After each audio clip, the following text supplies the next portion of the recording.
Oi, tudo bem? Aqui é a Ju. Eu vim falar hoje sobre as 3 leis sistêmicas ou ordens do amor. Muitas pessoas conhecem como ordens do amor. Por que a gente fala amor? Todas as nossas relações são baseadas no amor.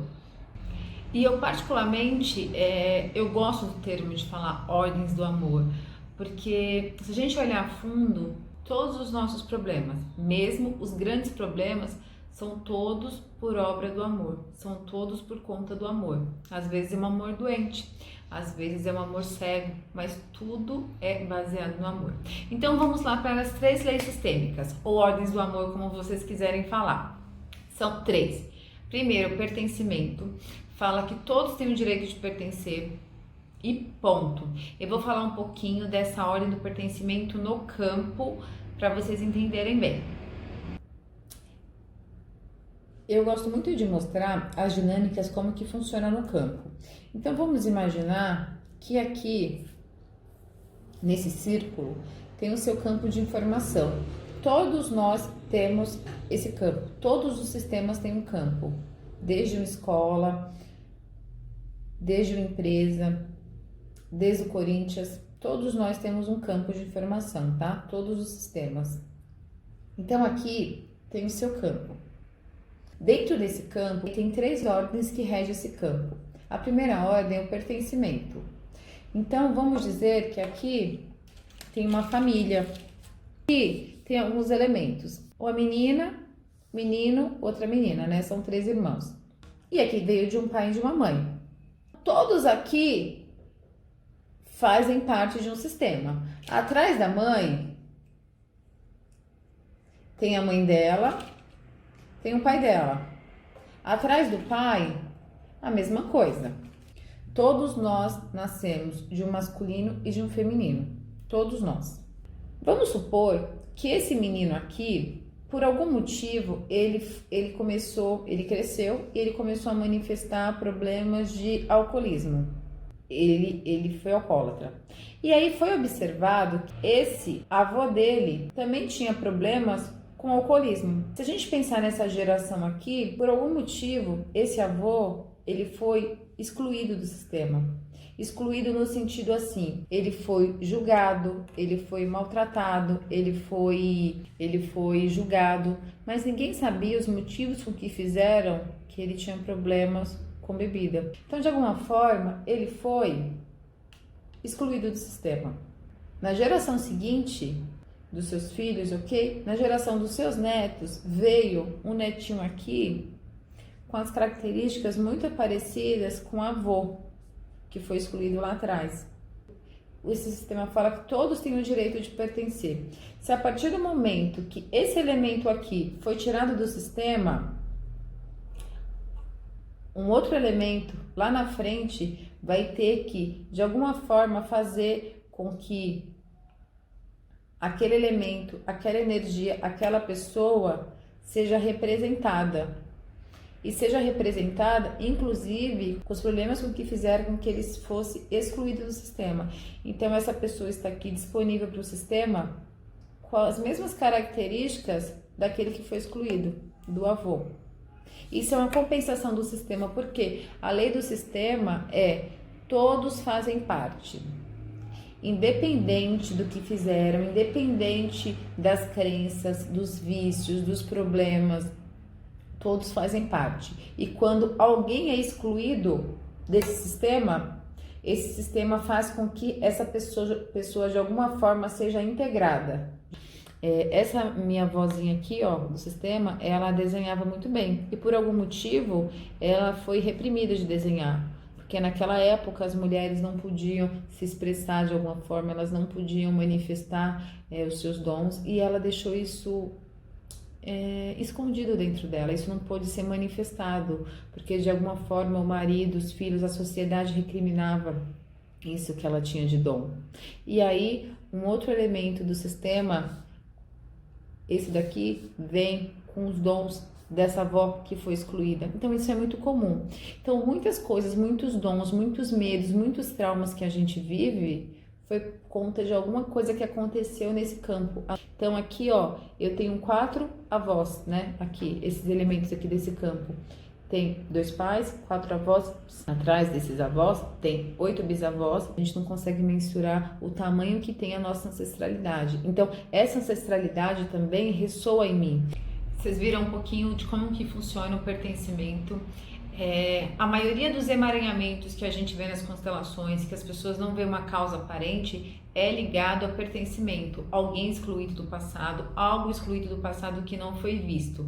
E aí causa uma conexão com a vida da pessoa e aí faz o desdobramento da pessoa não ter consciência do que está apegado, do que está amarrado, do que está impedindo que a vida dessa pessoa siga com fluxo natural. A gente chama de emaranhamento ou conexão. É como se a nossa alma estivesse olhando para determinado local e muitas vezes a gente não está disponível para uma relação, muitas vezes nós não estamos disponíveis para olhar para os filhos, para o relacionamento, para a família, porque nós estamos olhando lá para trás. E esse olhar lá para trás é o que eu sempre digo, é para ser incluído, é para ser olhado. E a partir do momento que aquilo começa a causar desconforto na tua vida, problema, e você inclui aquela energia, o elemento ou o que é que seja, a sua vida tende a andar para frente, a sua vida tende a desbloquear, fazendo com que o fluxo natural da vida aconteça. Então, o pertencimento geralmente é o que traz mais emaranhamento, no sentido das pessoas não conseguirem visualizar o que está fazendo com que eu não consiga caminhar, tá? A segunda ordem, ou a segunda lei, nós chamamos de hierarquia. Vamos olhar no campo um pouquinho como que funciona a hierarquia. O que fala na lei da hierarquia? Todos nós nascemos de um pai e de uma mãe. Todos nós. O que fala na hierarquia? Fala que quem veio antes tem precedência nesse sistema. Para que eu existisse, eu precisei de um pai e de uma mãe. Eu sou resultado de um pai e de uma mãe. Eles foram necessários para que eu tivesse a minha vida. Então, eles têm precedência nesse sistema, eles são maiores que eu. Se por algum motivo eu querer questionar, eu querer infligir, eu querer ficar no lugar do meu pai, eu querer ficar reivindicando o que eu recebi deles, que o que eles me deram não foram suficientes, eu estarei também infligindo a lei. Qual que é o fluxo natural dessa lei? Eu recebi dos meus pais e eu sigo adiante.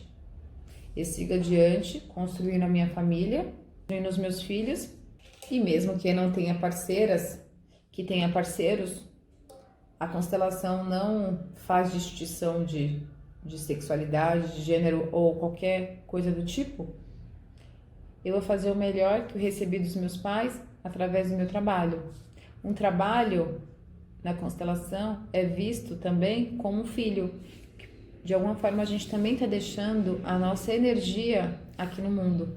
A hierarquia que nós vimos no campo agora, a gente falou um pouquinho da relação de pais e filhos. Os pais têm precedências em relação aos filhos. E se nós não temos isso muito trabalhado dentro da gente, nós não temos essa relação bem trabalhada de hierarquia dentro da gente, nós vamos para outras relações de trabalho, onde nós temos uma hierarquia de chefia, e aí a gente tem problemas, porque se essa hierarquia não foi bem estabelecida no nosso sistema familiar, de entender que pai é pai, mãe é mãe, a gente tem um lugar de menor a essa relação, nós tendemos a ir para as relações também, onde tem hierarquia de chefia, com essa mesma característica. A última lei, que é a lei do equilíbrio de troca, do dar e receber, que é a terceira lei. Vamos olhar um pouquinho no campo. A última lei é a lei do equilíbrio de troca, do dar e receber. Todas as relações são baseadas na troca, exceto a relação de pais e filhos. Então, nós recebemos algo dos nossos pais, do qual a gente não vai poder devolver. Nós somos pequenos em relação a eles. Para todas as outras relações, o equilíbrio de troca é necessária. Então, por exemplo, se eu faço um trabalho, eu trabalho e eu recebo pelo meu trabalho, de forma que seja justa e equilibrada. Se eu tenho um parceiro na vida, também, a nossa relação tem que ser equilibrada. Então, se eu faço um pouco para a relação, ele também vai fazer um pouco para a relação. Se por acaso um parceiro se dedica demais à relação e o outro não, essa relação tende a acabar. Porque o equilíbrio de troca também está sendo desrespeitado. qualquer das leis que eu expliquei para vocês, se estiverem de alguma forma sendo desrespeitada, esse sistema tende a sofrer problemas, né? Que a gente fala de perder força e aí a gente fala de emaranhamento. Então, quando nós estamos com qualquer problema, né? Quando chega um cliente com qualquer problema, a gente vai olhar como que está o campo dele. Então, são diversas dinâmicas no campo. Para todas as relações, a lei do dar e receber é importantíssimo. Relações de trabalho, de relacionamento, de filhos não. Porque nós vamos dar para os nossos filhos também algo que eles também não vão poder nos retribuir, que é a vida, assim como nós recebemos do nosso pai. Então, nós recebemos dos nossos pais e doamos para os nossos filhos. É o fluxo o fluxo da vida. Então é isso, espero que vocês tenham entendido um pouquinho dessas leis sistêmicas. Quem tiver dúvidas ou quer um aprofundamento de algum tema específico, me manda que eu vou adorar saber o que vocês estão querendo, o que vocês estão querendo saber. Se inscreva no canal, fica por dentro das nossas novidades, da contribuição de vocês para eu saber qual que é o melhor conteúdo para falar para vocês, tá bom? Um beijo grande!